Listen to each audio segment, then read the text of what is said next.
Қызылорда облысының мәдениет, архивтер және құжаттама басқармасының Қызылорда облыстық зағип және нашар көретін азаматтарға арналған арнаулы кітапханасының дыбыс жазу студиясында жазылған. Оқыған, өңдеген Талғатұлы Нұрғазы. 2021 жыл. Захардин Қыстаубайұлы. Сүйріктің махаббаты. Қазыналы қарт, Қаратаудың далиған кең мол етегін жастана қоныстанған елді мекендер көп ақ. Солардың бірі Ақтас, 50-60 үйлі ауыл. Кейде жұрт оны Жыланды деп те атай береді. Ақтастықтардың ата кәсібі мал бағу, соңғы кездері аздап егіншілікпен де айналысады. Негізінен бір ғана көшеде тұратын бұл ауыл Жыланшық өзенінің оң жағалауында қапталдай созылып жатыр. Аты өзен дегенмен Жыланшық жаз шықса мүлде құрғап, көктем мен күзде ғана арнасына су жылтырлайтын ғұмырлы келте кәдімгі қыр өзендерінің бірі. Міне, осы Жыланшыққа барып тірелетін бір атақты сай бар. Ол Жыланды сай деп аталады. Сай табанында қысы-жазы жылтырап су ағады.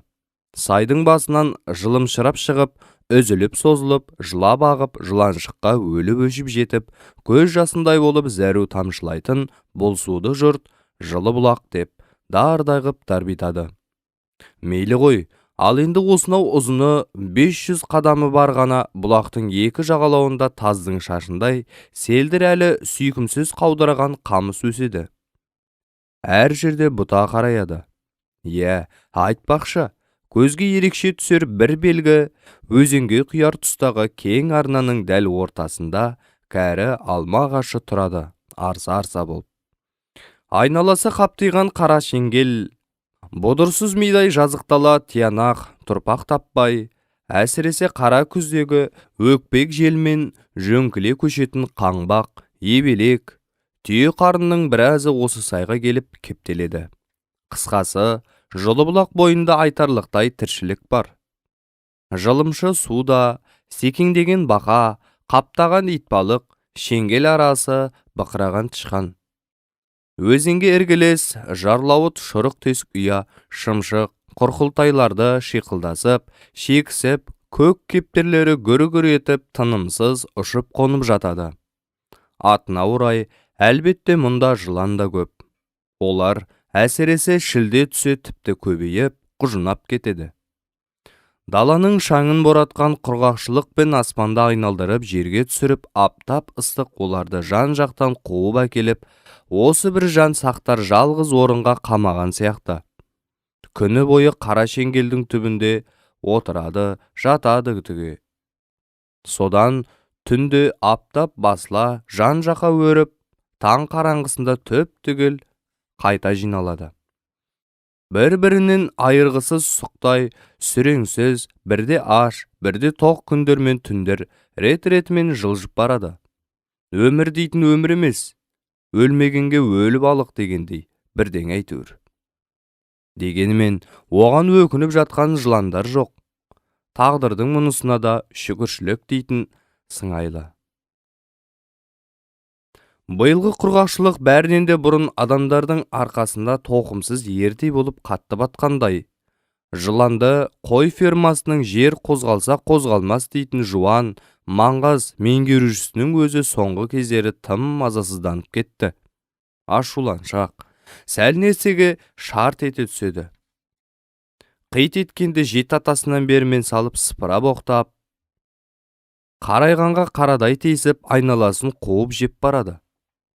Енді 5-10 күнде жағдай оңалмаса, аудан басшылары алдында салтанатты түрде жар салып, жұртшылыққа жария еткен уәдесінің үдесінен шыға алмас сірә.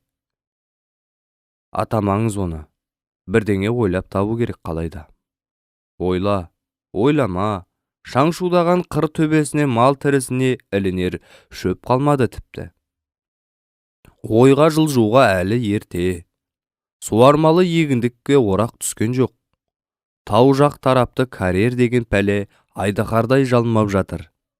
Күн сайын гөрс-гөрс атқылап, есіл таудың есін алып, тәнін шұрқ тесіп бітті. сансыз бұлақтардың көзі бітеліп, аң құсы безіп, бедірейген қара тастан басқа ештеңе қалмады онда. Сонау сыр бойына көшіп кетуге енді кеш. Осыларды ойлағанда меңгерушінің ашы өкініштен өзегі өртенеді. Қап, ертерек қам жасамай, өзімде арақпен әлгі сайтан. Меңгеруші дырау қамшымен жырау атында өзге де байқап бермей осып өтіп, мұны мүлде күтпеген жануар ыршып, ата жөнелгенде аудан етіп, ертен аударылып түсе қала жаздап, әрең оңғарылды. Содан шошынған жүрек ептеп орнына түскен соң, ал кеп боқта. Аудандағы бірінші басшыдан бастап, Жыландысайдың ирелеңдеген жәндіктеріне дейін сыпырасып қыпты. Содан бір кез ентігіп барып, жыланнан қорыққаның деген не? Деді Жыландысайға жақын келіп қонуға жүрегі дауаламайтын жас қойшымен іштей салғыласып. Қорқатын түкте жоқ, қорқсаң. Кенет орнынан көптен бері ұмытып жүрген бір нәрсе орала кеткендей, атын кілт бұрып ауылға тартты. Келе айқайды салсын. Әй, кім? Кім әй? Шығыңдар бермен. Ой, өңкей ұйқыдан өлген. 40 күн шілдеде жұмыссыз қалып, басқа істер қояр шаруа болмаған соң, жалқаулық деген пәлені екі аяғын салақтатып, мойындарына мінгізіп алған екі ұйықтампаз тракторшыны қараңғы үйлерінен суырып алды. Екеуі де ештеңенің байыбына бара алмай, еңірісте есінейді. Жайма көкі, деді ақыры біршама ес жинағандай. Жайма, еріңдер менің соңымнан. От беріңдер ана дырылдақтарыңа, жұмыс бар. Жермайды көбірек алыңдар. Қайда? Деді екінші тракторшыға да тіл бітіп.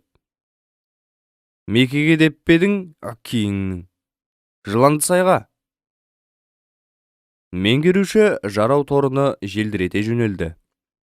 Артынан онсыз да шаңытып тұрған қырдың тозаң топырағын аспанға көтеріп, екі трактор ілесті.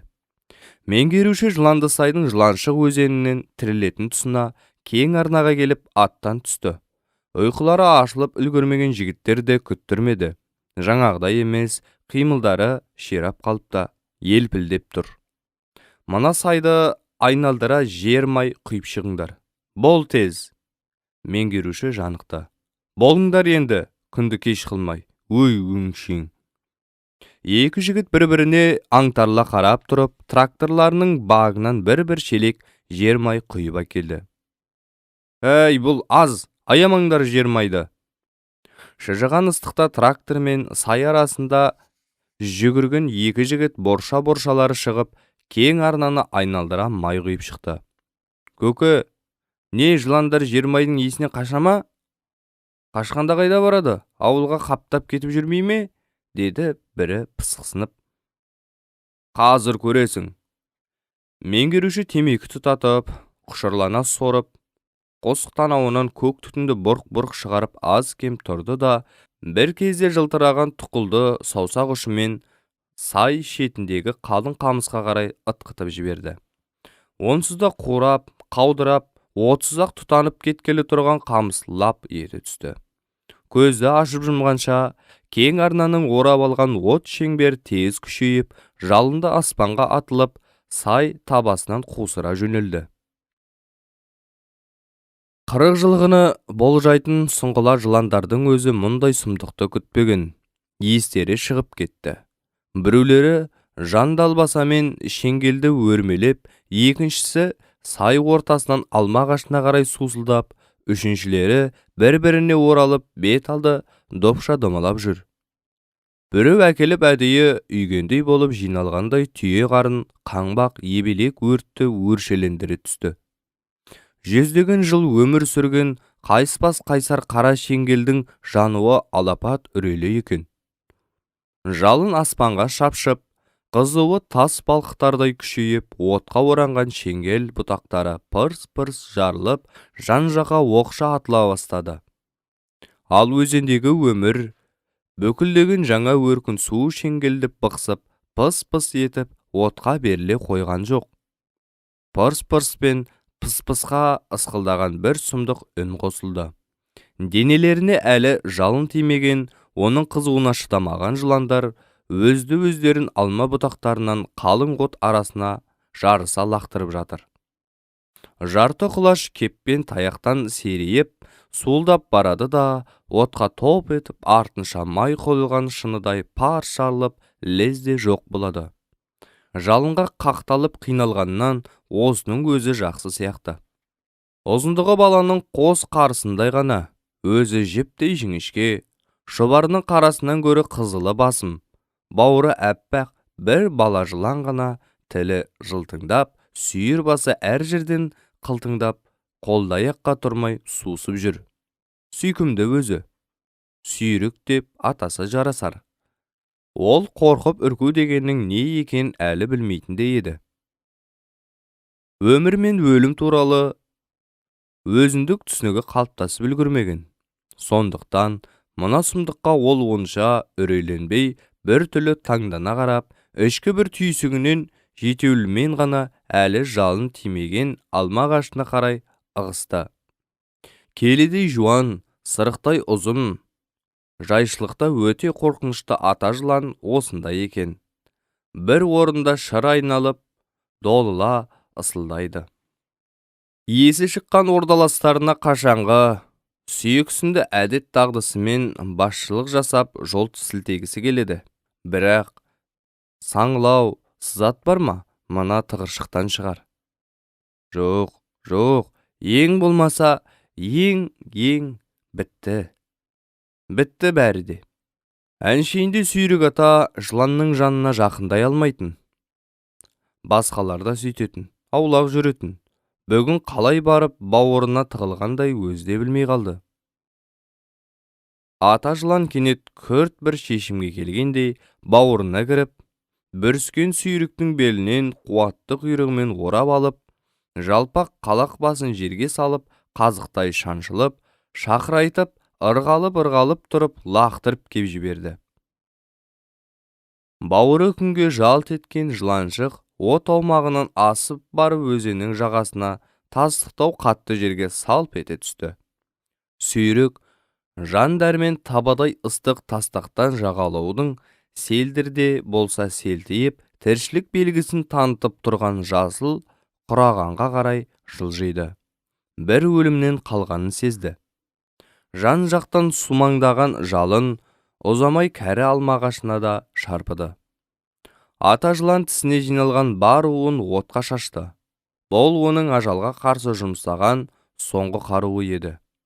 Тұла бойын кернеген алапат ашу ыза, өкініш опыныстан ба, әлде күйдіріп жандырып бара жатқан қызудан ба, ата жыланның жыңғылдай қатқан денесі ашылған қамырдай ісініп барады. Тарс жарылды. Айналасы жарты сағатта тіршілік тамыры бүлкілдеген кең арнада бықсыған от, жылт-жылт еткен шоқ, қап-қара күл ғана қалды. Ал кәрі алма ағашы ұзақ жанды. Бірнеше рет өшіп, бірнеше рет қайта тұтанып, жуан діңі түннің бір уағына дейін берілмей қасарасып бақты. Түнгі салқымен есін жинаған сүйрік сүйретіліп, көнін сүйреп, мына қорқынышты жерде неғұрлым алысқа кетуге тырысты. Бірақ ұзап кете алмады. Оған да шамасы жоқты. Оның үстіне белгісіз бір күш оны сайдан көп ұзатпай ұстап алды. Өртенген сайға, ыстық мекеніне айналдырып келе берді. Өстіп жүріп, арада 3-4 күн жылжығанда өзі құралпы бала жыланға кезікті. Ол нағыз қара шұбардың өзі тін. Тұрқы ұзындау, жуандау, басы дәрі, сүйекті, тығыршықтай. Бүкіл денесі серіппеше серпіліп тұрады. Тынымсыз, бір орында тұра алмайды. Тумысынан солай, сусылдап, зуылдап жүретін. Тіпті маңдалада жел дедектерін алып бара жатқан қаңбақты қуалап қаңғып кететіні бар. Қысқасы, оны жүйрік деп атаса болар. Басқаларға қарағанда ыстыққа да төзімді, сондықтан ол шілденің аптабын елең қылмай, сұрапыл өрт болған күні Жыландысайдан алыста, бірде құйынға ілесем деп, бірде қалықтаған әлде бір құстың көлеңкесімен жарысамын деп бетімен лағып жүрген. Қайта оралғанда туған жерін танымай қайналды. Тағдыр табысталған қос мұңлық содан жазда да, күзде де жұптарын жазбады. Өзен бойындағы тырбиған бұта шөптерді паналады. Өмір сүру нағыз күреске айналды. Жыландысайдың ернеуіне келіп қонған бір отар қой тыныстарын тіпті тарылтырып жіберді. Күндіз жүру мұңға айналды. Содан екеуі күндіз әлде бір інге қуысқа кіріп кетеді. Көз байланғанда барып сыртқа шығады. Сөйтіп, әупіріммен өлместің күнін кешіп жүргенде қара жерге алғаш рет ақ қырау түсіп, бойлары ауырлап, ұйқы қысты. Сондай бей-жай қалыпта бір-бірінен көз жазып қалысты. Сүйрікке босап қалған құрқылтайдың ұясы бұйырған екен. Аузы баланың қолы сыймайтындай тарда, ал іші дөңгелене кеңейтіліп, оратыла кетсең ыңғайлақ. Әрі жып-жылы, қауіпсіз.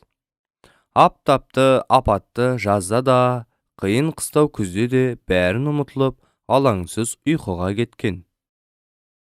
Жер солтылдатқан алапат тарсыл гүрсіл оятып жіберді. Өң мен түстің арасында біраз жатты. Басына топырақ саулады. Енді қимылдамаса бір жола көміліп қалатындай. Жалма-жан сыртқа ұмтылған. Денесін салқын, суық ауа қапты. Әлі ерте екен. Жерде алақат қары бар. Тұмсығы салбыраған алып трактор қотырынып, сүзегін бұқа сияқты жаулатты сүзгілеп құлатып жүр. Әй, бұл адамдар дегендер не қыста, не жазда тыным таппайды. Жасамайтындары жоқ. Мына жар кімге тиісті десеңші. Жаны ұшырған сүйрік жардан алыстап барып, алғаш кезіккен бір тік інге сүңгіді. Саршынақтікі болса керек. Іші дымқылдау екен. Денесі мұздап, қайта жылынбай қойды. Қас қылғандай қарны да шұрқырап барады. Өстіп жатып суықтан, не аштан қатады ау шамасы. Кенет бірдеңе тықылдады. Ін иесі оралған шығар деп топшыланған. Саршынақ үлкен пәле. Тісі деп шақтай шайнап тастауы мүмкін.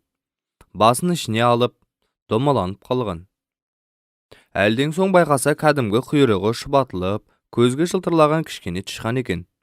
Әлі тірі тышқанды жеп көрмеген, не де болса бас салды.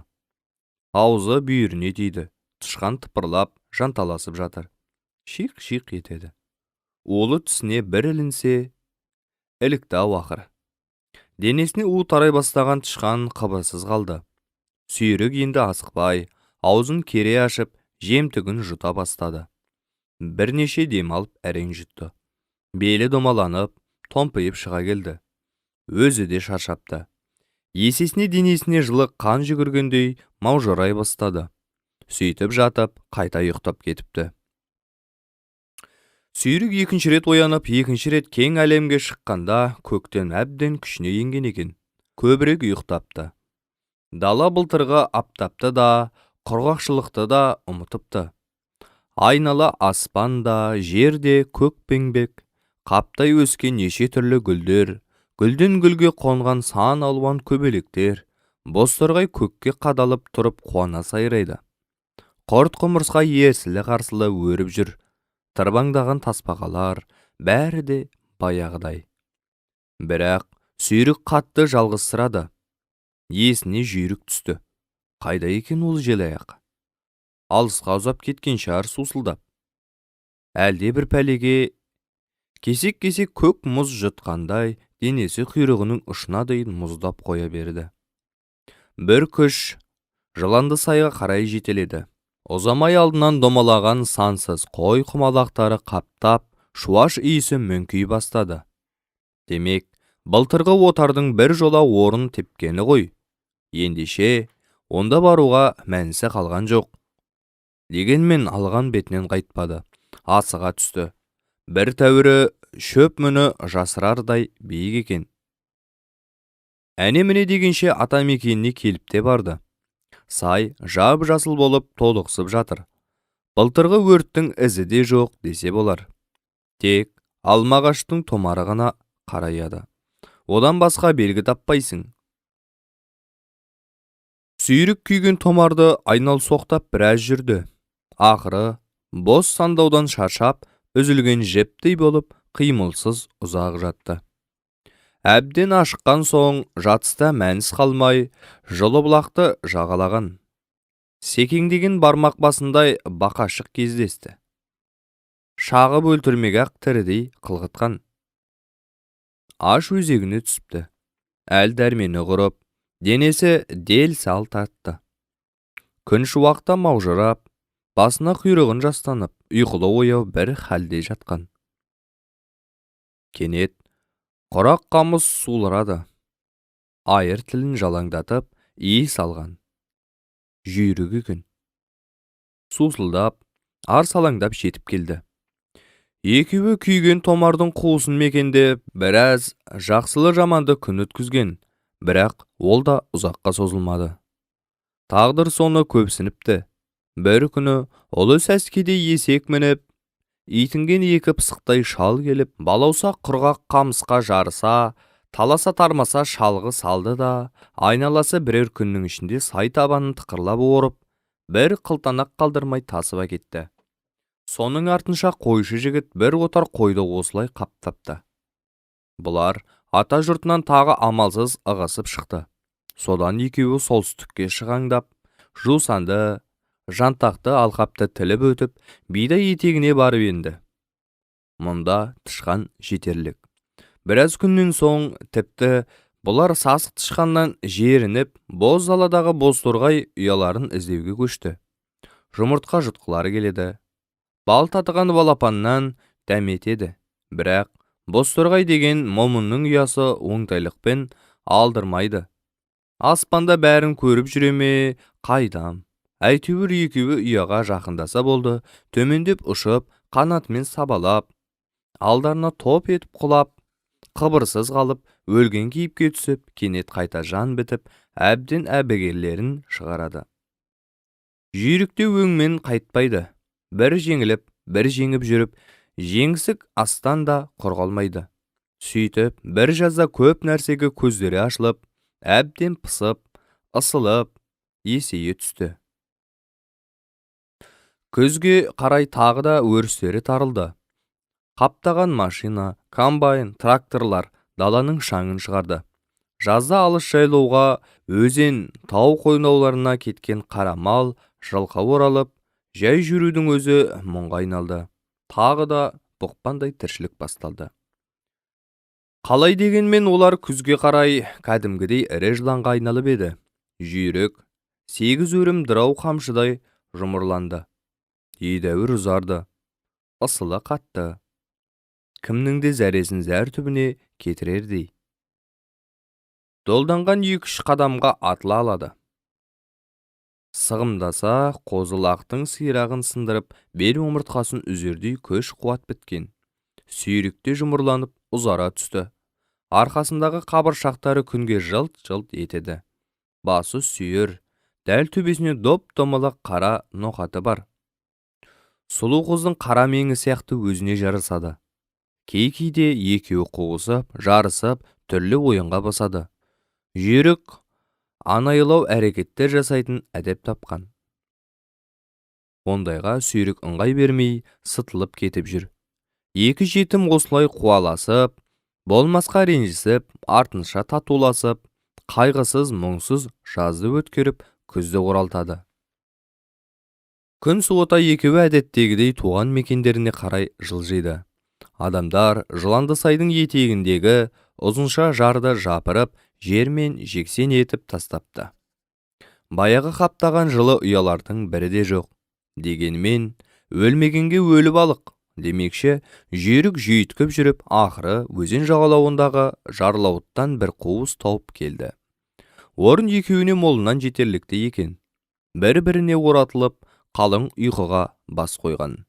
Бір дәуірі Қыста да, ерте көктемде де ешкім мазаларын алмады. Содан бастарын көктем күшіне ене бірақ көтерген. Мазасыз тіршілік басталды да кетті. Сүйрік далаға шыққан алғашқы күнінің өзінде биылғы жаздың ауыр боларын сезді. Бұрнағы жылғы құрғақшылықты көп үзе алмай қайта айналып соққандай. Жаз шықпай араң ұша бастады. Апталап аспаннан тамшы тамбады.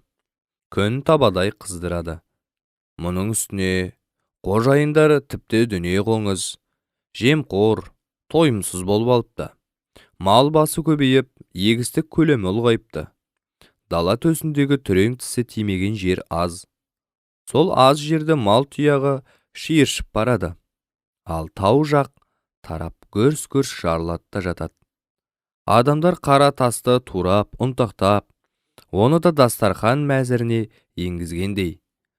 Олар осы қарқыннан таймаса, санаулы уақытта Қаратауды жеп тауысып, жер ананың өкпе, бауыр, қолқа жүрегіне қол салады-ау.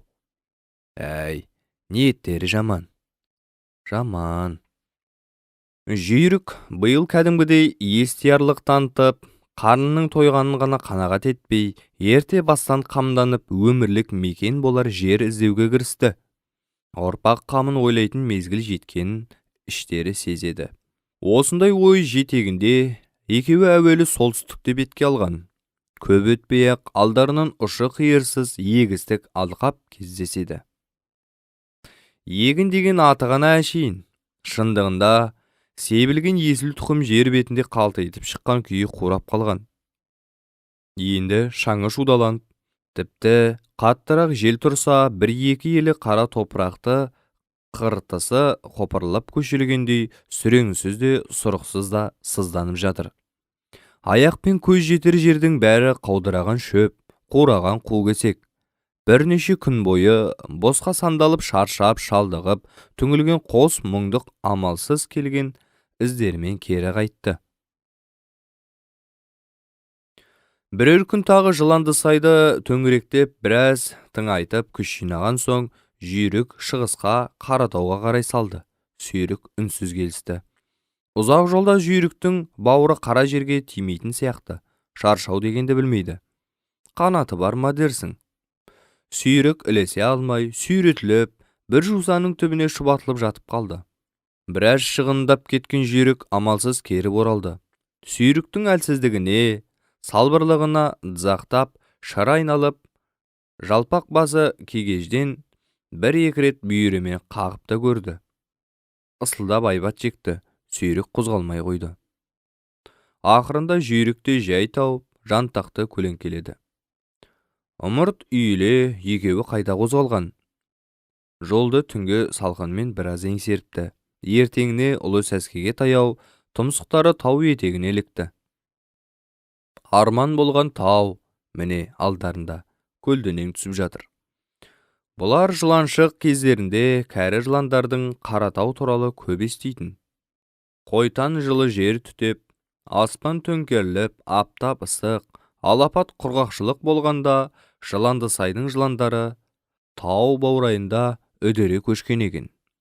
Әжелері таудың баурайында тарам-тарам самсыз көп бұлақ ағатынын, сол бұлақтардың өң бойына сыңсып, неше алуан тал терек, жеміс-жидек өсетінін, шалғыны белуардан келетінін жырдай ғып айтушы еді. Сондайда жас жыландардың бірі шыдамай, неге сол жұмақ таудың баурайына тұрақтап қалмадыңыздар мәңгіге? Әлде ол Жүйріктен біреу кері қуды ма? Деген әңгіменің шетін қалқитатынды. Жоқ, деуші еді ата жылан кенет әңгімеге килігіп. Ешкімде қуған жоқ бізді. Бірақ әркімнің туған жері болады.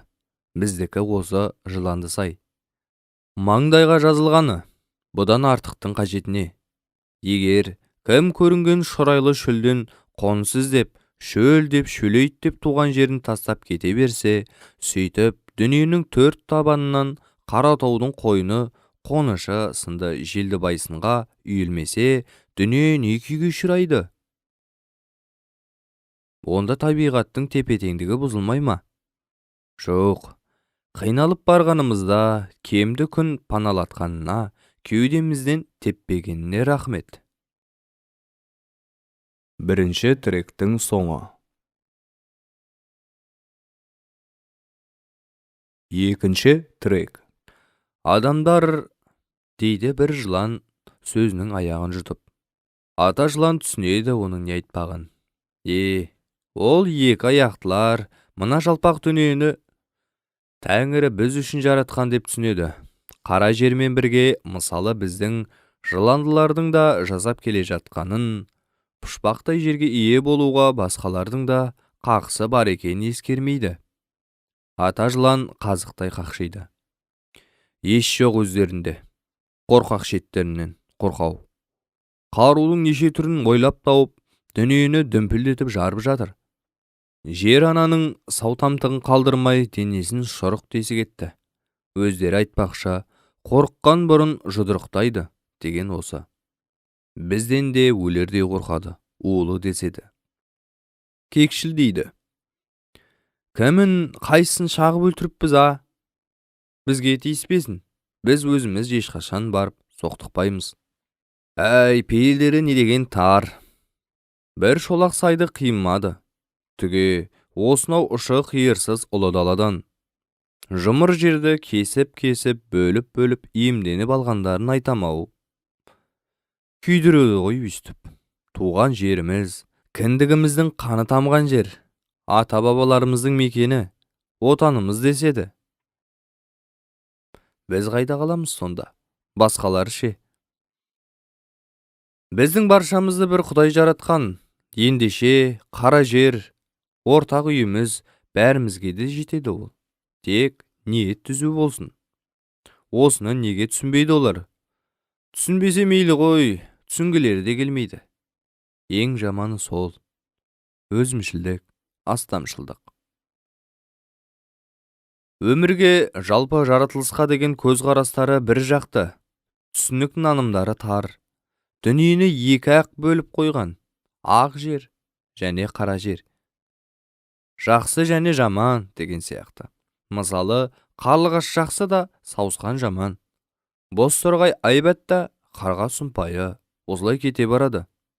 Қайсы бірін айтайын? Бұл адамзат жасап отырғаны қысастықтың. Ата жылан шаршап, ұзыннан сұлайды. Сол Қаратау әне жатыр. Екеуі бір сәт тоқтай қалып, бастарын жерден көтеріп, айыр тілдерін сумаңдатып, алдан тау тараптан иіс тартқан. Бірақ күткендеріндей болмады. Күйген, қажалған темірдің, шала жанған жер майдың түтіні иіс қолқаларын қапты. Бұл қалай? Дегенмен, әлі бір жола үзіле қоймаған үміт алға жетелейді. Ұзамай алдарынан үлкен қазан шұңқыр кестеседі. Айналдырып өтеміз бе? Кесеміз бе? Мына пәлені деп бастары қатып тұрған. Сол мезет тау баурайынан үстінен қызыл кеудеше киген екі аяқты қылтиды.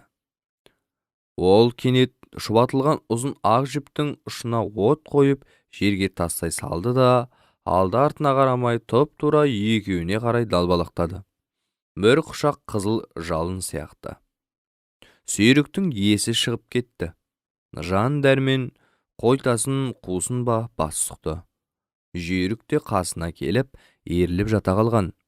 Әлгі неме қиыршық тасты керзі етігімен жағымсыз шықырлатып келіп, қойтастың түбіне ұзыннан сулады. Соның артынша гөрс-гөрс жарылыс басталды. Үй-үйдей жарылыстар аспанға көтеріліп, быт-шыт болып, оғатылып, ұнтақталып жерге жаңбырша жауып жатыр. Сүйрік, осы жолы өлген ақ шығармын деген. Әлден уақытта дүние жым-жырт бола қалды. Қызыл кеудешелі орнынан атып тұрып, әлде кімдерге қол бұлғап, әлдеңе деп айғай салады. Сол-солақ екен аннан-мұннан тығылып, бұғылып жатқан жерлерінен шыға-шыға келген екі аяқтылар сораңдап, емпеңдеп, трактор, машина, экскаваторларына қарай жүгірді.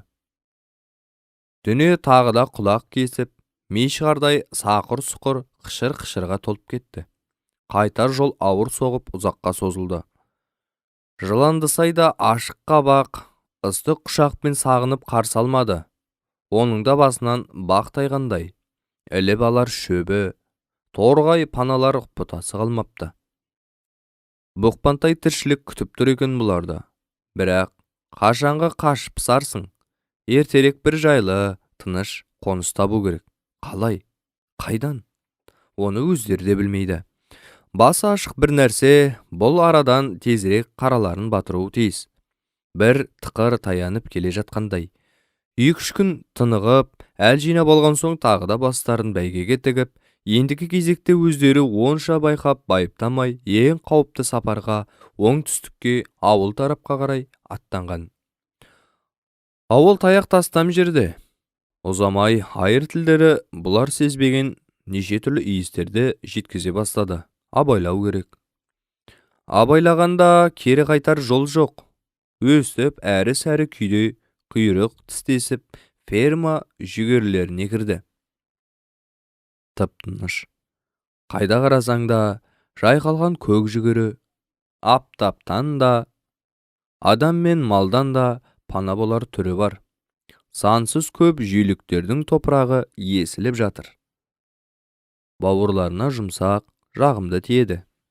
Әлден сон алдарынан жүгерліктің орта шетінен таман су шықпай қалған үй орнынан ашық жер кездесті. Сол арада үйдім-үйдім шіреген көң қалыпты. Сүйрік мұның жұмыртқа көмеге қолайлы екенін бірден түсінді. Жүйрікте бірдеңе сезгендей, екеуі шіреген көңді көп айналшықтады. Содан бір кез көңілдерін бірлеу, екеуі екі жүгеріге оратылып ұйқыға бас қойған. Сүйрік тас болып қатып қалған екен. Дегбірсізденген жүйрік сүйкеніп оятты. Көзі от шашып, бүкіл денесі серпілдей тепкіп, бір ширатылып, бір босап, бір иіріліп, бір созылып, орын таппай шыдамы кетіліп, шағылысу бейін бастап, кету құлқын танытады. Сүйрік те іштей соған бейімделе бастаған. Бірақ әлде бір күдік, дүдәмалдан құлан таза арылар емес. Ал серігінің шыдамы таусылыпты. Кәдімгідей еңсеріп, игеріп барады. Еркіне жіберсең. Берілмеді, беріле алмады. Ебін тауып, жалпақ бастың темірдей құрсауынан сатылып келіп отырады. Кейінге сүйрей берді. Қарсыласудан әбден қажырады. Есесіне ананы да шашатты. Жүйрік ызаға булықты. Кенет ол жалпақ басын сүйріктің әппақ бауырына салып жіберіп, астынан жоғары қарай кілт көтере сілкегенде, ерке, шолжың неме, жіп-жіңішке шөп сабағындай ұшып барып, кісі бойындай биік өскен жүгерінің енді сүттене бастаған дүмбіл собығына оратылды. Бірақ ол, бір қызығы бұндай күш қолданысқа түк те ашуланған жоқ. Қайта отқа май құя түсіп, жансыз арқан үзігі сияқты қимылсыз салбырап тұра берді. Төмен түсетін рай танытпады. Әрі-бері ойқастаған жалпақ бас, ақыры ызадан тарс кетіп, ширатылып тұрып, жоғарыға атылды. Шипаялау жүгері екеуін бірдей көтере алмай, елігіп кетті де, бұлар да жерге ұрар-жұмар құлап түсті. Сонда ғана кенеттен жан біткендей сүйрік бас атыла жөнелді. Әр жүйектен әр жүгерінің түбінен басы не құйрығы қылт ете қалып сусылдай барады. Жүйрікке де керегі осы емес пе? Тұра қуып, көп ұзатпай алдын оратып, сүйрік енді серігінің ыңғайына берілуден басқа жол қалмады. Жақын маңнан бұрқыраған бір тәтті, жеңзік иіс екеуінде елең еткізді. Тілдерін сумаңдатып, айнала барлау жасаған. Торғайдың қанаттары қатаймаған екі сары ауыз балапаны кесектерге сүрініп, шолғалақтап жүр екен. Оңай олжа болды. Тойып алған соң бойлары ұйқы қысқан. Түн ортасы ауа сүйрік шошып оянды. Жүйрік ішінде қалған құйрығының ұшын су басыпты. Содан таң атқанша жүйріктен жүйекке ауысып, қаптаған судан қашудан шүйкеленген. Жүгірілікке су тимеген, су жүрмеген жер қалмады. Тіпті көң үйілген дөңес жердің өзі Насыбайдан қара шоқылданып, бойын ылғалға алдырды. Ығыса жоңышқалыққа кірген. Бытысқан қалың жоңышқа тіпті жүйкелеріне тиді. Ауада жоқ, қапырық, жылжудың өзі мұң. Екеуі мына қапастан құтылғанша асыққан. Шаңқай түс әлетінде ауыл шетінен бір-ақ шықты. Жұрттың дені үйлерін қараңғылап алып, ұйқыда жатқан. Тек ит, мысық және балалары көзілмейді екен. Алдымен бұларды дәу ата мысық байқап, атылып келіп, алдыңғы оң аяғымен жүйріктің жалпақ басынан соққан.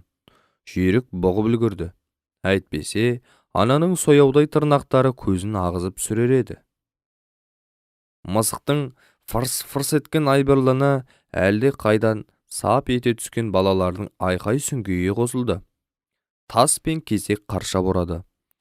Жан сауғалап жүріп, әлде кімнің қауындығының тіліп өтіп, одан әбден тозығы жеткен ескі мал қораға кіріп, із адастырды. Мұнда тыныш екен, мал жоқ, қыста ғана 3-4 қой қамайтын сияқты. Тірі жан бас сұқпайды. Қара көлеңке сүйріктің жаны кіріп қалды. Қарының қуысына жайғасып, күні бойы ұйқы соғады. Азық іздеп даланы шарлау да қажетсіз. Тышқан дегеннің осында толып жүр. Шаман келсе, тауық жұмыртқасын жұтуыңа да болады. Қораның бір бұрышында 2-3 тауық күн сайын жұмыртқалайды. Қысқасы, қазірше бұдан артық өмір туралы ойлаудың өзі әбес. Сүйрікке салса, осы қорадан ұзағысы жоқ. Бірақ сайын далаға үйренген, бір орында байысыз тұра алмайтын жүйрікке бұл қапасқа қамалумен бірдей болды. Үнжырғасы түсіп кетті. Ол желмен жарысып жүретін еркін өмірді аңсайды. Қиын да, қауіпті болса да, көңілі соны қалайды. Дегенмен шыдап, көндігуден басқа амал бар ма? Жүйрік көндіге алмады. Бұралқы ит тәрізді ауыл аралап, қаңғитын әдет тапты. Кейде көзге түсіп, қуғын көріп таяқта жеп алады. Сонда да бұқпантайға бармайды. Көңілі шапса, не күн, не түн демей, сыртқа шығып, ауылдың бау-бақшасын аралап кетеді. Бірте-бірте сүйрікте оған ілесе бастады. 3 құса болып, өлгеннен осы артық-ау. Сөйтіп, 2 сумақы аз күнде өмірі көрмегендерін көріп, сезбегендерін сезіп, білмегендерін білді. Көп нәрсеге көздері ашылды. Адамдар деген жатқан бір қызық әлем екен. Бірде сүйрік шаңқай түсте иіс қолап, қауіп қатерді мүлде ұмытып, қораға емес, адам тұратын үйге кіріп кеткенін байқамайды.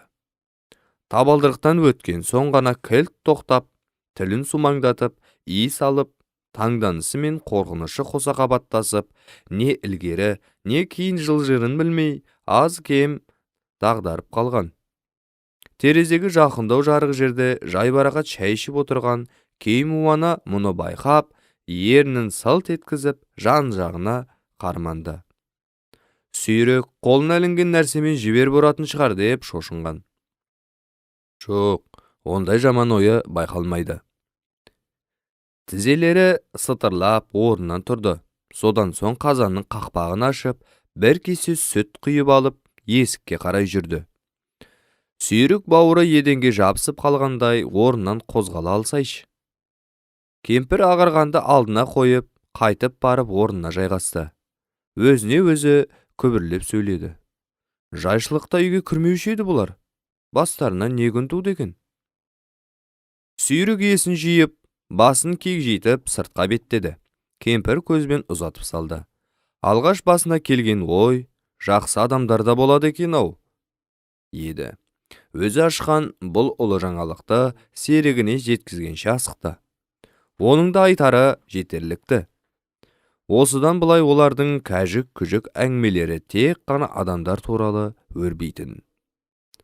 Сол жүйесіз үзік бас аяғы жоқ тілдесулерді жалықпай жинап ерінбей құрастырса, бәлкім адам түсінерліктей пікірдің төбесі қылтияр еді. Мәселен мынадай. Ішпейтін, жемейтін нәрселері кем-ау, дейді сүйрік. Жалпақ бас қостай кетеді. Мұхит тереңінде жүзген бармақ басындай балықтан, заңғар көкте қалықтап, құсқа дейінгі аралықта жүрген аңдар, жорғалаған жәндіктер де, көгерген өсімдік, шөп атаулы да, бәрі оларға азық. Шикідей де, пісіріп те, қуырып та, қақтап та, кептіріп те, тұздап та, сүріліп те, жібітіп те, ашытып та жей береді. Ашшыны да, тәттіні де талғамайды. Тіпті, тамақтарына кәдімгі уды сірке суында қосады. Қара бұрыш, қызыл бұрыш айтпа деймін.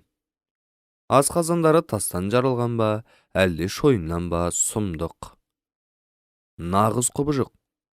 Балаларына жеті басты айдақар, аждақарлар, жалғыз көзді дүйі, перлер, жезтырнақ, жалмауыздар туралы майын тамызып ертегілер айтады. Өздерінің олардан 100-1000 есе озбыр екенін де білмейді сірә. Бұл екі аяқтылар ма? Бұлар бір-бірінің қанын ішіп, етін жеуге дайын барады ғой. Жылан жалағандай, ішінде жыланың бар ма деп бізді күстен айлайтындарын, мешкей, қомағайларын бізге теңейтіндерін қайтесің? Жалап жұқтайтын итше, немісқша, сылпылдатып жуынды, яки сүт ішетін тілі бар ма өзі бізде?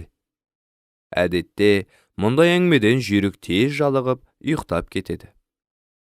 Әрнені бір ойлап, ой ұштағын, өмір шындығын көз жеткізе алмай қиналған сүйрік, ұзақ дөңбекшіп, ұстынмен жоғары төмен өрмелеумен болды. Адамдар жалпақ дүниемен жер бетіндегі барша жанды, жансызды екіге бөліп қоя салған сияқты. Ақ қара, адал арам, жақсы жаман, олар тіпті өздерінде осылай қақ-жарады. Жақсы адамдар, жаман адамдар. Аталмыш екі топ бір-бірімен өмір бойы қырқысып өтеді деген. Неге өйтеді? Не жетпейді? Сүйріктің ойына кейуана оралды. Содан сұраса ше, бір жауабын сол кісі бере алатындай.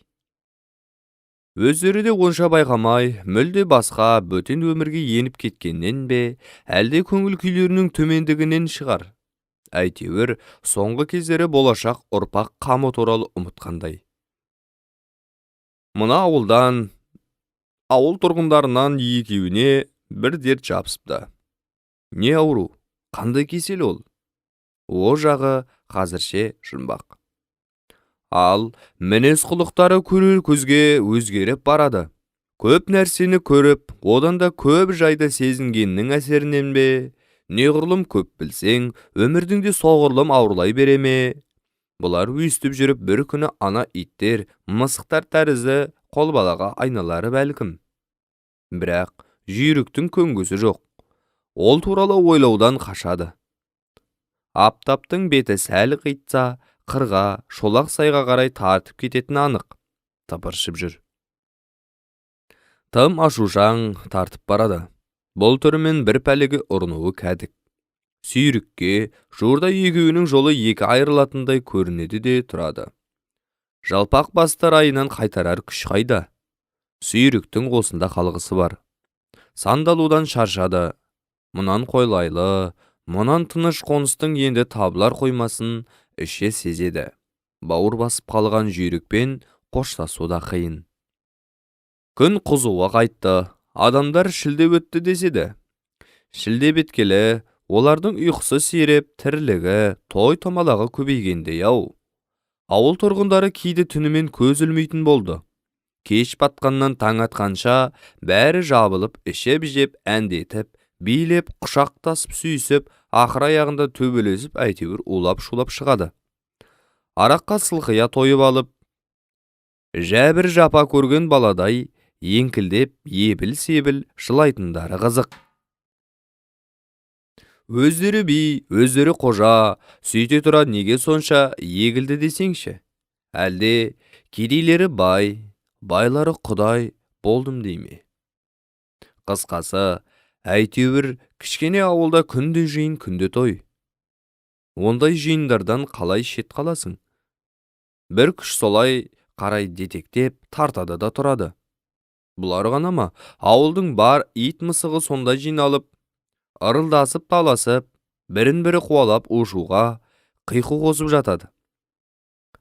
Биыл Құдай адамдардың той-тойға ұлассын деген жақсы тілектерін қос көргендей, келін түсіру, қыз ұзату, шілдехана тойлары көбейіп, жұрт сенбі-жексенбіде қуаныштарын атап өту үшін кезекке тұрады. Бірақ қанша айтқанымен өмір жүрген жерде өлімде төбе көрсетпей ме? Той-тойдың арасында бір-екі қария, тіпті бір уыздай балауса бой жеткен однеге аттанып та кетті.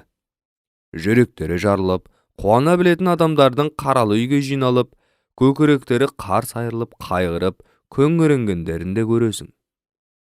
Бұларда жек көрумен бірге жақсы көру, қызғану, іштарлық, мейірім, тағы да басқа толып жатқан сезімдер де болады. Әсіресе махаббаттан аталатын сезімдері ерекше. Адамзатты дүние, әлемнің басқа тірлік иелерін биіктеніп тұрған бәлкім осы сезімдері шығар. Жалпы адамдар дегенді танып білу, түсіну де оңай емес. Қарап отырсаң кейде жаның ашиды оларға. Жалпы алғанда, маңдайдағы соры беселау байғұстардың. Сүйрікке адамдар туралы ойлаудан, оларды сырттай бақылаймын деп жүріп талай рет басынан айырыла жаздады-ау. Қызық ештеңе қалмады. Бір жолы осы іспен әңгіменің шетін қылқитып еді. Серігі тарс кетті. Ұнаса қал осында мәңгіге, мысық боп мияула, ит боп үр. Мен бүгін түнде аттанамын қара орынға, жыланды сайға. Сүйрік бірдеңе айтып ақталмақ еді, анау теріс айналып, басын ішіне алып, оратылып жатып қалды. Қисасыған малқорада мәңгіге қалу, сүйріктің шыбын жаны шырқырады. Көз алдыңда туған жері елестей берді. Бәрі де баяға қалпына түскендей, бәрі мұны күтіп тұрғандай. Тықыршып жолға шығуға асықты. Тек кемпірді бір көріп кеткісі келген. Оның реті түспес, ұйықтап қалған шығар ендігі, дегенмен. Кемпір ұйықтамапты, мұны күтіп отырғандай. Ол да мына өмірде мүлде жалғыз сияқты. Сырласатын, мұңдасатында ешкім жоқ. Тіпті иті мен мысығы да. Сүйрік бір түрлі еркінсіп кемпірге жақындап барып, жұп-жұмсақ, жып-жылы көрпенің шетіне жата кеткен. Көп іздегенін енді тапқандай, бір сәт бәрі ұмытылып, денесі босап, көзіне тәтті ұйқыға тығылды. Шошып оянған, жым-жырт, шам сөніпті. Кемпірде жантайыпты. Терезеден бозамық сәуле түсіп тұр. Таң жақын болса керек. Сүйрік тез ширап далаға сықты. Қайран жыланды сайдың шаңы бұрқырап жатыр екен. Жылы бұлақ мүлде тартылыпты.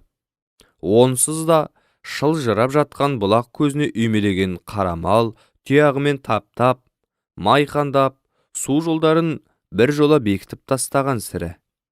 Арнасы кеуіп, қақ-қақ болып жарыла бастапты. Айналадан тіршілік белгісі көрінбейді. Сүйрік жүдеп сала берді. Ал жалпақ бас, қашанғыдай тоң мойындау мінезіне басып, мойы қояр емес. Тыныш. Тоқ қапастан көрі күні қуырып, ыстық желі, керім салып ойнақтарған жалаңаш қыр төсін қолай көретін сыңайлы. Бірақ бұл жерде көп бөгелуге де болмайтын еді. Енді бірақ жол, бірақ амал қалғанды. Ол батыс тарапты байқап көру. Әйгілі айтақырлы кесіп өту. Ол жаққа қарай көңілдері мүлде тартпайды. Тартпағанмен басқа жол бар ма, мына тығыршықтан шығарар. Мамыражай жылдардың өзінде соры бетіне шығып, ақтанданып, шаң тозаңы ылғи қанатын қомданып жататын айтақыр алқапта биыл көз сүрінер бір бұдыр, көз тоқтатар бір бұта қалмағандай. Әредік, торғай паналатар, көлеңкесіз тарбиған жантақ қана кездеседі. Қайда барсаң да, көз қарықтырар табадай ыстық тақыр, шеті де шегі де жоқ сияқты. Түске таяу сүйріктің көңілі құлазып, үміт оты жалып, етіп сөніп, ең болмаса туған жердің топырағына жастанып өлуді армандаған. Жүрек өжеттігін жасап, алған бетінен қайтпады. Жол өңбеді. Бұлар алға қарай жылжып емес, күні бойы бір түп жантақтың айналып жүргендей, жер бедері еш өзгерер емес. Тақыр, шаңытқан тақыр, оттай тақыр. Жүйріктің өзінде күдік меңдей бастаған. Кенет алдарынан ұзын созылған бірдеңе қауытты.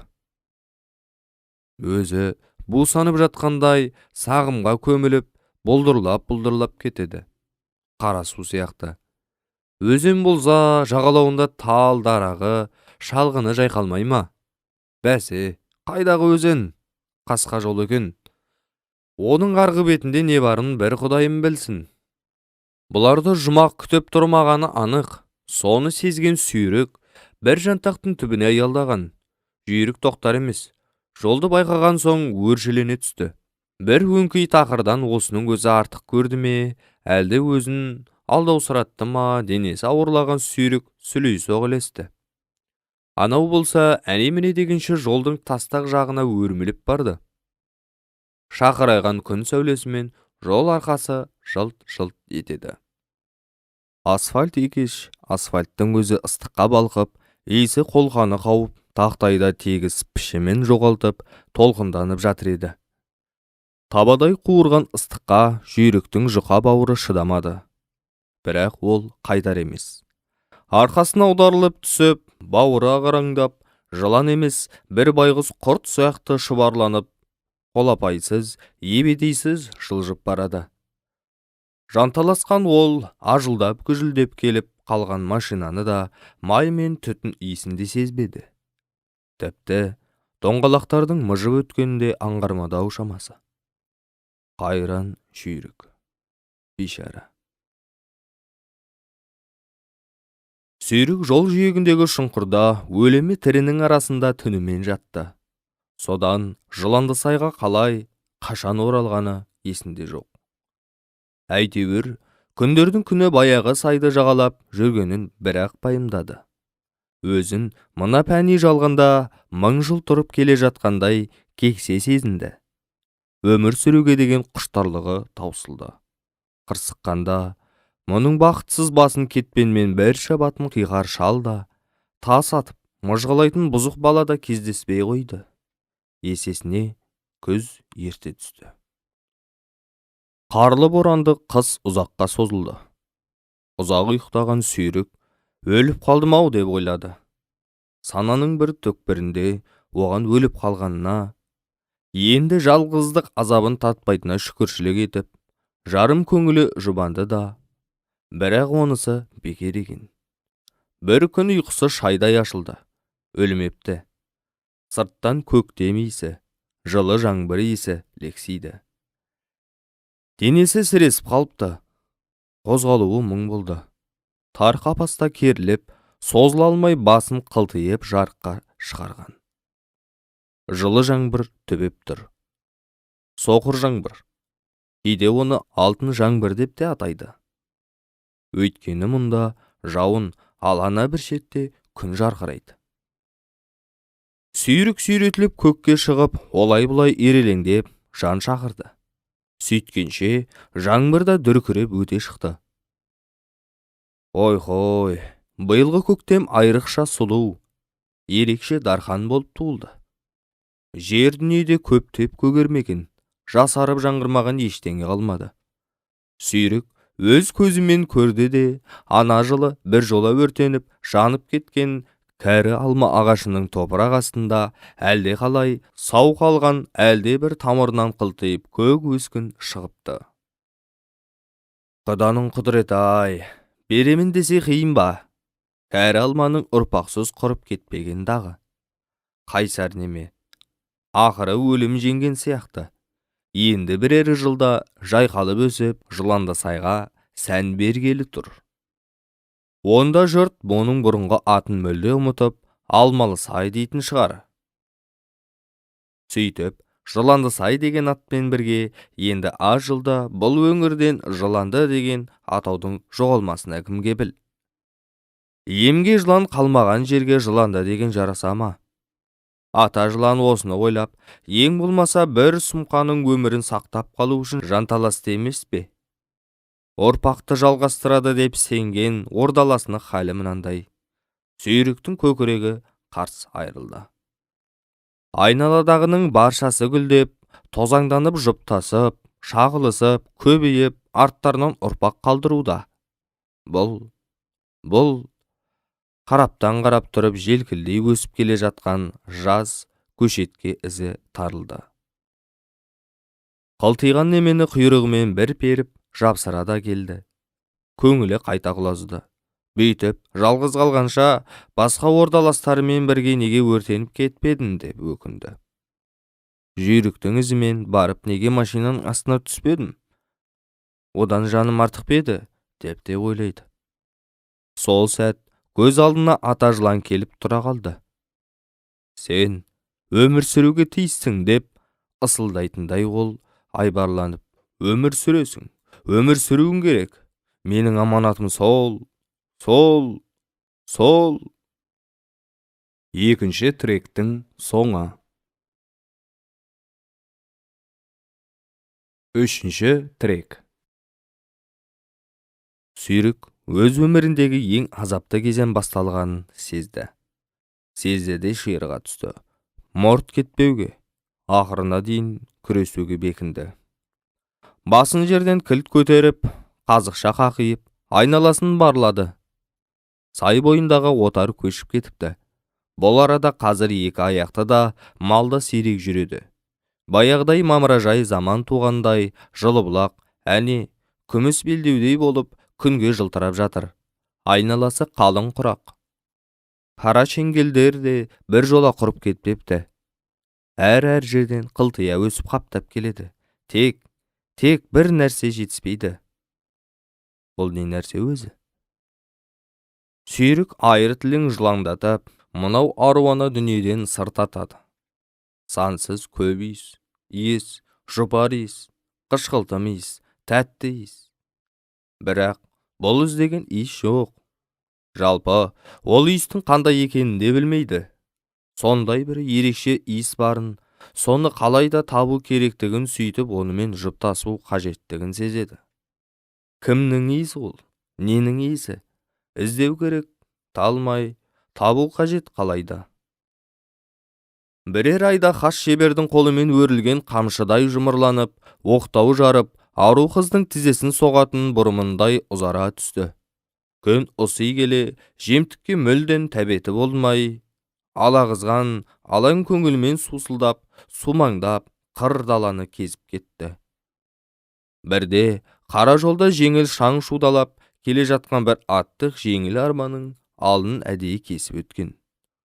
Арбадағы шал көзін сығырайтып, тезіле қарап, содан соң жанындағы немересіне бұрылып, «Қарашы, бәтшағардың сусылдауын, қасқыр жылан ғой шамасы», деді.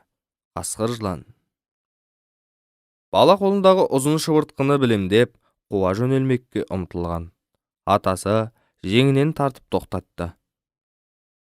«Саған жеткізбейді ол, қарсы шабуылда ықтимал. Қысыр жылан өте ашулы болады». «Жақсы». Шал тілін тістеді, сеспей қатыратыны айтпай қалды. Оны жаман ырымға жорды. Аз үнсіздіктен кейін, көрдің бе, бір өзі қара жолы 5-6 рет кесіп өтті. Тезерге қара таппай тызақтап жүрсе керек, дегенді қосып қойды. Шынында, сүйрік жанып қоярға жер таппады. Тұла бойын бір күш, бір қызу от сияқты бірдеңе кернейді. Енді болмаса, бір жерін жарып шығардай. Көзі қарауытты. Былтырдан қалған сүйекті шөп, сиыр құйрыққа өрмелеген. Ұшар басына жете бергенде, шіріп тұрған түбі опырылып, сұлап түсті. Жерге созылғаннан кейін денесі сәл болса да жеңілдегендей, қызуының беті қайтқандай көрінді. Содан жандалбасамен өз құйрығын өзі жерге сабалады. Аямай соқты. Онымен де тыным таппай, жүйткіп барып екінші бір сиыр құйрыққа оратылып, бүкіл денесімен сығымдады да сығымдады. Ақыры оны да құлатып, сындырып тынды. Содан басын ішіне алып, жиырылып, сай табанына қарай допша домаласын. Әр нәрсеге бір ұрынып барып, дөң кезекке оңбай соғылды. бір жері ауырып, қиналу орнына жаны тынышталғандай күй кешті. Артынша тағы дызақтады. Қайта-қайта домалап, денесін қатты нәрселерге ұрып бақты. Көк шөпті құйрығымен сабалады. Күндер осылай арпалысумен өтіп жатыр. Ал емі табылар емес. Әлден уақытта жұп-жұмыр тасиған денесіне жан-жақтан анталап, бірде қысып, бірде қытықтап, кейде мұздатып, кейде ысытып, әбден мазасын қашырған дерт бір жерге түсіп қалғандай өзін жеңіл, сергек сезінді. Балапан етіне аңсар ауды. Жеңсік жемтігін іздеп, солтүстік тапарда теңіз тербелеген бидай алқабына қарай тартты. Онда құс ұясы көп екенін білетін. Алқаптың берге шетін ала киіз үй тігіліпті. Жер ошақтан көтерілген селдір түнін тікет көкке өрледі. Үйлерден әргеректе бірнеше комбайн, трактор, тележка қаңтарылыпты. Әне-міне егін ору басталатын сияқты. Солай етуге бәрі де сақадай сай тұр емес пе? Сүйрік пәледен аулақ жүрейін деп, бітік егін алқабын жағалап, қостан аулақтай бастады. Кенет біреу ізін қуалап келе жатқандай көрінді. Тоқтай қалып басын бұрып, тілін сумаңдатқан. Я, қателеспепті. Екі аяқтының бірі дәл осыған қарай келеді. Көріп қалуы ықтимал. Сүйрік егінге сұғыңқырап, оратылып жата қалды. Жас жігіт екен, жеңі шолақ жұқа көйлегін шешіп, беліне байлапты. Күнге тоқытқан шымыр-жұмыр да денесі аздап тештірілген жылт-жылт етеді. Өзі көңілді, бір әнді ыңылдай созады. Дәл мұның тұсына жеткендей тоқтай қалмасы бар ма? Содан ұшы-қиылысыз егінге көз салды. Артынша алыстан мұнарлатқан, сағымдалған ауыл жаққа телмірді. Бір кез егістік шетінде көк алаға жантайды. Ұзамай шалқалай жатып, бұлтсыз көгілдір аспанға көзін сығырайта қарады. Сәл өтпей-ақ етпеттеді де қайта шалқасынан жатты. Көк шөпті жапыра аунап алды. Орнынан атып тұрып, бос ауаны жұдырықтайды дейсің. Шаршап барып ентігіп бір-ақ тоқтайды. Сүйрік сумандаған тілімен жігіттің денесін бір ысып, бір суып, жанына қоярға жер таппай тұрғанын сезді. Бұл да мен сияқты ем-домы белгісіз дертке шалтыққан байғұс па, деп ойлады. Ой, олай емес шығар, деді өзімен өзі келіспей. Олар көп қой, жалғыздық дегенді қайдан білсін? Дегенмен, кенет тілі бір ерекше иісті жеткізді. Ерекше иіс. Таңсық та, жеңсік те иіс. Көптен бері іздегенің осы емес пе? Осы-ау. Осы. Иә, сүйріктің көзі қарауытты, аласұра бастады. Не істеп, не қойғанын білмеді. Сусылдап бидай арасынан шыға келді. Бұл кезде жігіт жайымен басып қосқа беттеген. Сүйрік алдын орғытты. Басын жерге тік көтеріп, қазықтай болып тұра қалды. Екі көзі жәудіреп, өзін сағына тосып отырған сүйген қызын есіне алып тәтті қиялға шомылып, көк пен жердің арасын қалықтап келе жатқан жігіт аяғының астында сорайған қазыққа сүріне жаздап барып тоқтады. Қазық дегені қақшиған жылан. Сілейіп қалды. Не ілгері, не кейін жылжи алмайды. Ең қызығы бойына қорқыныш, үрей сезімі жоқ. Бір түрлі әрі-сәрі күй. Түс сияқты. Анау бұдан да қауіптенбейді ме? Бір кезде қазықтай қақшиған денесін босатты. Еркелеген күшік тәрізді құйрығын бұлғаңдатты. Тіпті күліп, күлімсіреп тұрғандай болып көрінді. Әншейіндегі суық неме көзіне жылы ұшырады. Міне, не қара басты, деп жігіт таңданды. О заманда бұл заман жылан күле ме? Албарылып қалғанынан саумын ба? Астағфиралла, астағфиралла. Сүйрік батылдана түсті. Жылтыңдаған тілі жігіттің денесіне қоршу, ашу тербелісін жоғын байқап жеткізіп тұр. Демек, бұл ана жалғыздықты кемпір сынды жақсы адамдар тобына жатады. Бұда бақытсыз болғаны ма? Жоқ, ондайға ұқсамайды. Дегенмен, мына жүрісіне қарағанда төрт құбыласы кең адам деп те айта алмайсың. Сүйрік ежіреді. Мен де сендей мұңдықпын дегісі келген, сен де мендей сорлысың ба деп сұрамақшы еді. Жігіт бойын билеп алды. Танысайық деді ол, кенет не мысқылдағанын, не әзілдегенін белгісіз раймен. Тілің сүйрең дегенімен үнің шықпайды ғой, я? Мен жылан тілін түсінбеймін. Сен адамша сөйлей алмайсың. Жарайды, сенің атың Сүйрік болсын. Қарсылығың жоқ па?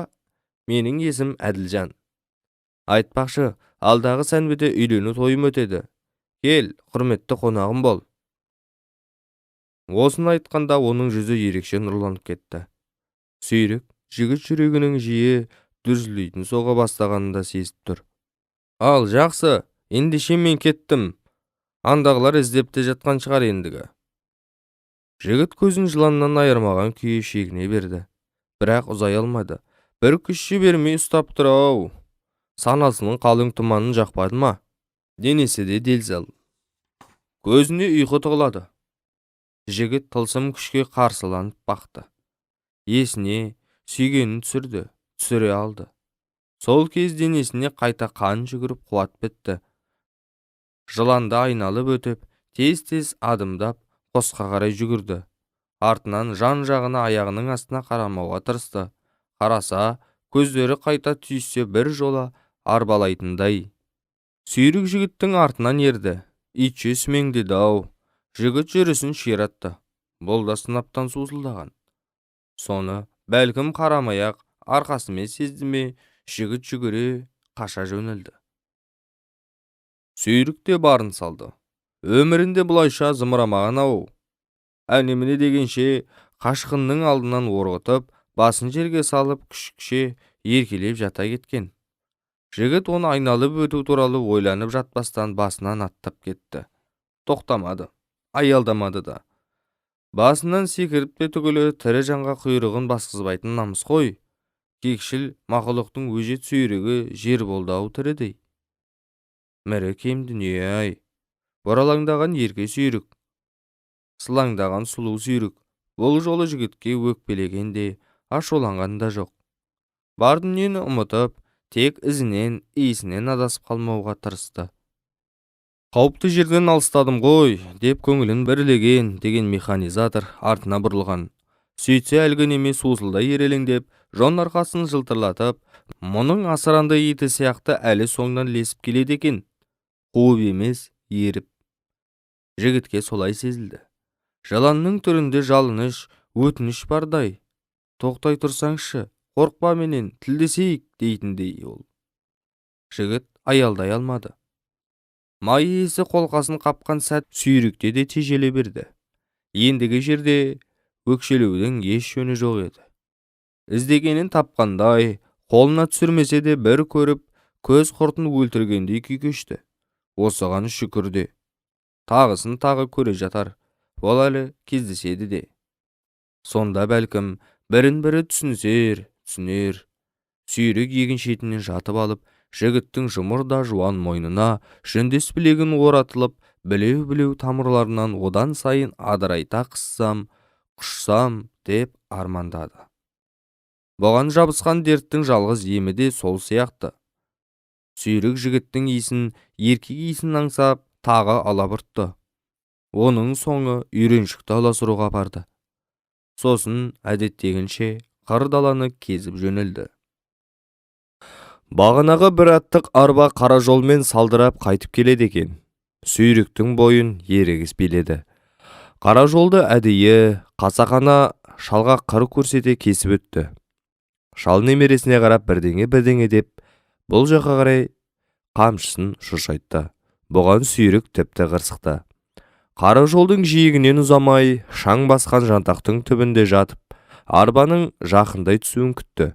Сөйтіп, аттың дәл тұмсығы алдынан су өтіп шалдың жолын тағы бір кесті. Бұл жолы шал қатты тіксініп, делбені қақты. Сүйріктің де делбесі қозды. Қара жолды қапталдай сусып, арбамен жарысты. Мұндай бәсеке құмарлық жүйріктен жыққандай. Жүйрік есіне түскенде тіпті зымырады. Шашылып қалардай сақылдап, Көптен майланбаған доңғалақтары аянышты шиқылдап, шаң шуылдаған ескі арба мен жерге бауыры бір тиіп бір тимей сусылдаған есірік жылан бір-бірінен қалыспай қостың тұсына дейін жарысып барды. Зәресі ұшқан шал көпке дейін астапыраладан басқа сөз айта алмады. Ал арада бір-екі күн өткенде бүкіл ауылға құтырған жылан туралы қорқынышты әңгіме тарап кетті. Осыдан былай ол киіз үйлерден алыстай алмады. Егін шетінде Әділжанның жолын тосып, екі көзі төрт болды. Ақыры онымен кездесудің сәті түсті. Күндіз емес түнде. Айдың табақтай толып, толықсыған кезі. Айнала сүттей жарық. Сүйрік киіз үйлерге тым жақындамай, сонадайдан иіс тартты. Әлден соң жарық өшті. Ошақтағы қып-қызыл шоқтар да өлеусіреп барып сөніп тынды. Адамдар қалың ұйқы құшағына енгендей. Екі киіз үйдің де етегі түрулі. Сүйрік көп жұрттың ортасынан жігітті адаспай тауып аларына кәміл сенімді. Өткені оныкінде иіс ешкімде жоқ. Болмауы да тиіс. Кенет киіз үйден көрпе жастығын құшақтаған жігіттің өзі шыға келді. Дәл өзі. Бас айналдырып, көзі тұмандандырар ерекше иіс бұрқырайды. Түнгі тұнық та, тымық ауада тіпті күшті сезілді. Әділжан қапырық үйден қашып, таза, салқын ауада елп еткен қыр самалына көкірегін ашып жатуды дұрыс көргендей. Көгалда көрпесін төсеп шалқия шәншиіп, сансыз жұлдызды жымыңдаған түпсіз алқара көк аспанға көз салып жатып, әлден соң тәтті ұйқыға берілді. Көрпесін түйіп тастады. Денесі қызып жатса керек. Сол аяғын созып жіберіп, оң аяғын жинаңқырап, табанын жерге тіреп алып, оттай жанған табанын салқын жерге басқаны ма? Тоқ балтыры жалтырайды. Сүйріктің сол балтырға оралғысы келіп кетті. Сосын арғы жағы тұман. Қалай жетіп барғаны, екі оралғаны, содан соң шым-шымдап қыса бастағаны ғана есінде. Соңғысы есінде жоқ. Тым жақыннан бұрқыраған жеңсік иіс есін бір жолы алып тынған. Жігіттің аяғы ұйыды ма, ыңырсып, жерге созып жіберіп, онымен қоймай сол аяғын үстіне артты. Сүйрік жаншылып қалды. Оған керегі де осы сияқты. Осылай жата берсем дейтіндей. Осылай жаншылып жатып өліп кетуге құмбылау. Бірақ жігіт шыдамады. Аударылып түсіп, ұйыған аяғын сілкіді. Ұйқысырап, екі қолмен жан-жағын қарманды. Сонда ғана есі кіресілі шығасылы Сүйрік жаймен сусып көрпенің аяқ жағына ығысты. Жаны жай тапқан жігіт тәтті бір ыңырсып алып, қайта қатты ұйқыға кетті. Домаланған Сүйрік те қатып қалыпты. Таңғы уылжыған тыныштықты, тұнық ауаны қақ-қақ айырып тұрған трактордың ащы үні мен қолқаны атар сасық май иісі еріксіз оятып жіберді. Денесі мұздап, есесіне бір түрлі жеңілдеп қалыпты. Желкесінен бір жүк түскендей, киіз үйден алыстап бара жатып, таң алдындағы түсін есіне алды. Екі жұмыртқа тапқан екен дейді. Соларды көметін жылы, қызулы көң іздеп, шар құрып жүргенде оянып кетті. Шынында, енді ұрпақ қамына кірісе берсе болатындай. Бойына бірдеңе біткен сияқты, тәбеті де ашылып жүре берді. Балапан етін аңсады, жерік шығар. Таңғы салқында жүйткіп жүріп, ақыры бір емес, екі бірдей темір қанат балапанды жұтып барып бірақ тынышталды. Содан бидайдың қалыңына кіріп алып, ал кеп ұйықтасын. Арада 2-3 күн өткенде ғана Сүйрік бойында еш өзгеріс жоғын білді. Сол баяғы есірік сезімдер қайта бас көтеріп, әлде қайда ала қашып, көңіл құйын соққандай астан кестен ете бастады. Сүйрік тағы да жігітті іздеді. Бір көруге аңсары аудыда тұрды. Бұл жолы балтырынан ба, білегінен бе, тіпті реті келсе мойнынан, өткендегіден де қаттырақ қысуға, салмағының астында жаншылып тұншығып өлуге, не де болса бойына бірдеңке біткенше жабысып айрылмауға бекінді. Басқа амалы жоқта еді. Әділжан таптырмады. Зым-зия, ал егін ору басталып та кетті. Даланың сәні қашып, шаңы бұрқырады. Сандалып жүріп сүйрік бір күні оның ауылға қайтып кеткенін түйсінді. Артынан аттануға құлшынды. Артынша ана жолы жүйрік екеуі барғанда көрген құқайлықтары есіне түсіп, кежегесі кейін тартты да. Бірақ бір күш табиғат пен өмір заңдылығын туындағандай қуат алады детектеді. Әлде бір иесіз бұралқыт ит сияқты бірнеше күн үйден үйге сүмеңдеуіне тура келді. Талай қораға кірді, қаншама жүгірлік пен қауындықты шарлады. Ондаған шарбаққа өрмелеп, нешеме ит мысықпен арпалысты. Құдай басқа жыланның басына салмасын оны. Бір жолы балалардың көзіне түсіп қалып, қарша бораған тас кесектердің арасында аман қалды. Ақыры іздегенін тапты. Ол ауыл ортасындағы қуыршықтай жып-жинақы, тап-таза шағын үйде тұрады екен. Оны даладағы орындық арқасында көлденеңнен тастай салған көйлегінен білді. Соның иісі.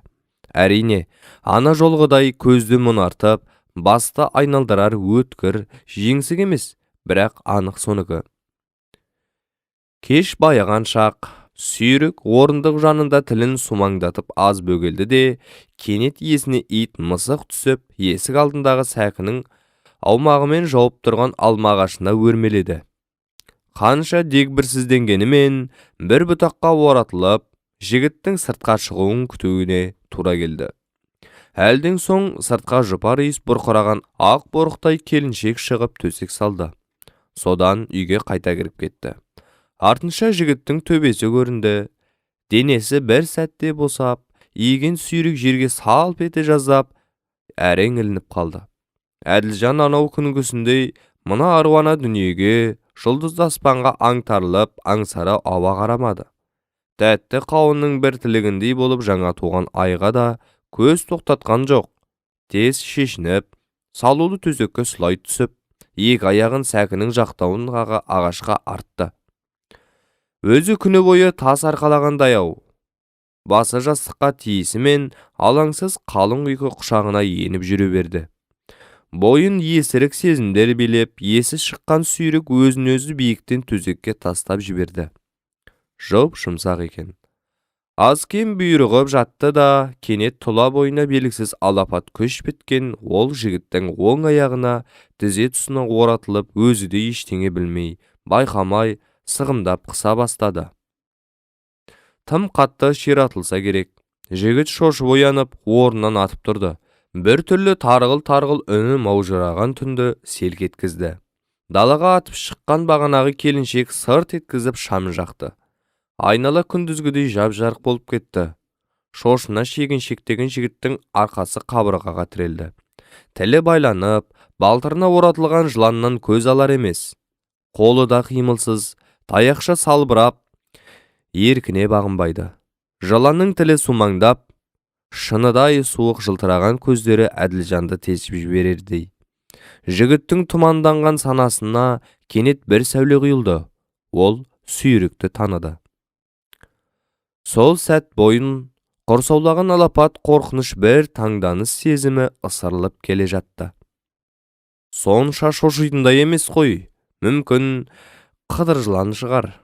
Басына ақ құйып шығарып салу керек. Келіншегіне осылай дегісі келген, бірақ қарысқан жағын аша алмады. Сүйрікте жігіт бойындағы оң өзгерісті қалт жібермеді. Жаңа ғана дүрс-дүрс соғып, кеудесінен шыға қашардай атқан жүрегі орнына түскендей. Қорықпаған адамнан шошудың қажет жоқ. Ондайлар жамандыққа бармайды. Сүйріктің жігіт бойымен жоғары өрлегісі, еркелегісі келді. Алғашқыда есі шығып, абдырап қалған келіншек бұл кезде бір шама жүрек тоқтатып, жан жағына қарманған еді. Қолына тозығы жетіп таяққа айналған ескі сыпырғы ілінді. Соны қолына ұстап күйеуіне жақындаған. Әділжан арбалып қалғандай жыланнан көз айырмайды. Мұны байқар түрі жоқ, көрер емес. Қайда? Неғып тұрған ұмытқан тәрізді. Енді сәл кешіксе, сәл мына пәле күйеуінің мойнына оратылар. Жоқ, келіншек сүйріктің басынан сыпырғымен салып қалды. Бір сәт көзі қарауытып, буыны босаған жылан есін тез жиып алды. Ширатылып, тегеуріні темірдей қатайып шыға келді. Қас қағымда мүлде өзгерді. Жаңа ғана есіне алған тәтті сезім, үміттер, аусақ құмарлық бойынан сыпырылып түсіп, олардың орнына ашу, ыза, өшпенділікпен долыған долылық басты. Кенет найзағайы жарқылдады.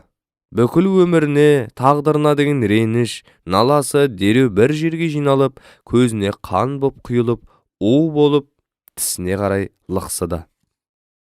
Сәтінде жігіттің қара санын шым еткізді. Сонда ғана жігіттің қарысқан жағы икемге келді. «Ұрма», деді ол, «айран, сүт әкел». Келіншек сыпырғына екінші рет көте берген қалпы сейіліп қалды. Жігіт қалтырап, қуаты қашқан, икемсіз таяққа айналған қолдарының күшпен қозғап, сүйрікті іліп алып, былай жайына жібермекке әрекеттенген. Оны сүйрік түсінбеді. Енді оның ешкімді де, ештеңені де түсінуге құлықы жоқ. Кенет ол серіппеше серпіліп, сарт етіп жігіттің мойнына оратылды. Тұншықтырып барады. Әділжан ышқына қимылдап, пәлені мойнынан жұлып алып, құшақтай лақтырмақ еді. Енді аянар не бар? Сүйрік жұмыр мойнынан еріксіз сырғып бара жатып, улы тісін тағы бір батырып үлгірді. Содан соң ғана тал бойында ешқандай сезімде жоқ, ашу ызадан да ақыр-тақыр жай ғана іші қуыс бір резеңке түтікше сияқты қара жерге салп етіп, етпеттеген күйі қимылсыз қалды. Далақтап жүріп, қаруланып алған келіншек енді ойланбастан кетпенді құлаштай сілтеді. Сүйріктің басы бір жаққа ұшып, денесі дір-дір етіп бір жаққа шоршып жатты. Жыландысайдың соңғы жыланы өмір үшін көп арпалысты, шындап күресті, аянып та қалмады. Бірақ болмады. Артында ұрпақ тастай алмай арманда кетті. Өзімен бірге ауылдың арыстандай бір азаматын ілестіре ала кетті. Үйтемін, біреуге өзі ынтық жігітке қастық ойлаймын деген ниеті де жоқ. Жазмыш шығар. Солай болды. Байғұс жігіт. Жазықсыз да еді. Ешкімге де зияны, заласы да жоқ. Жап-жас келіншегі аңырап қалды артында. Дегенмен ол сүйрікке қарағанда бақыттырақ екен. Ана ақ борықтай жарының құрсағында өмірін жалғастырар ұрпағы бүлкілдейді. Сүйрік нағыз бақытсыз. Сормаңдай да, тасмаңдай да сол ғой сол. Бірақ оны кім біліп, кім есіркеп, кім түсінер дейсіз. Кітаптың соңы.